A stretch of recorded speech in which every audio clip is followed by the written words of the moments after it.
We've talked to Dr. Ellerin about hantavirus, but tonight we're going to talk about something else, the Ebola outbreak spreading in at least 2 African countries. The World Health Organization says it's now a global health emergency. So far, there have been 118 deaths in the Democratic Republic of Congo and 2 deaths in the neighboring Uganda. And today, health officials believe that the total number of infections is more than 300, and it is rising.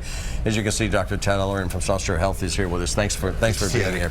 So, from hantavirus to this, we're going to talk about Ebola. We're now learning that one of the confirmed cases is an American doctor.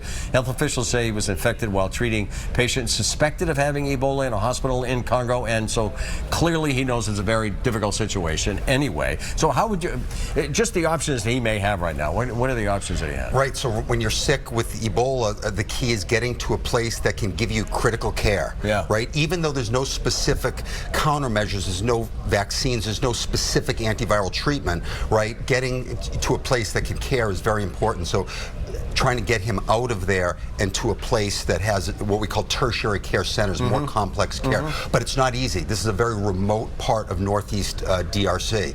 So it can be hundreds or thousands of miles to the nearest international airport. Right, DRC, Democratic Republic of Congo. So do we know how the outbreak started and how it spread? And frame that for me, why that could be important, that information. When you have outbreaks like this, you talk about your index patient, what we call patient 0. In this case, it was a nurse, okay?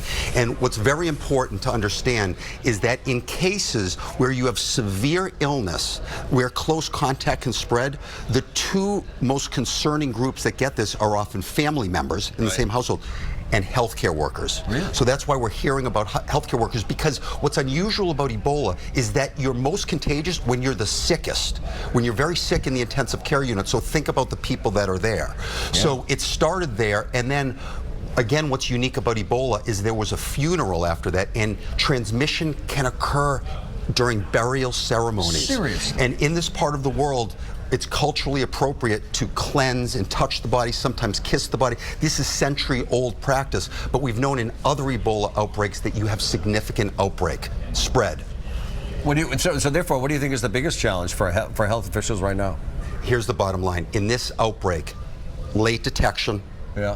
This is an area of the world that is significantly, it's a conflict zone, right? So it's very difficult to access. You can imagine the infrastructure there. And again, there's no specific treatments or vaccines.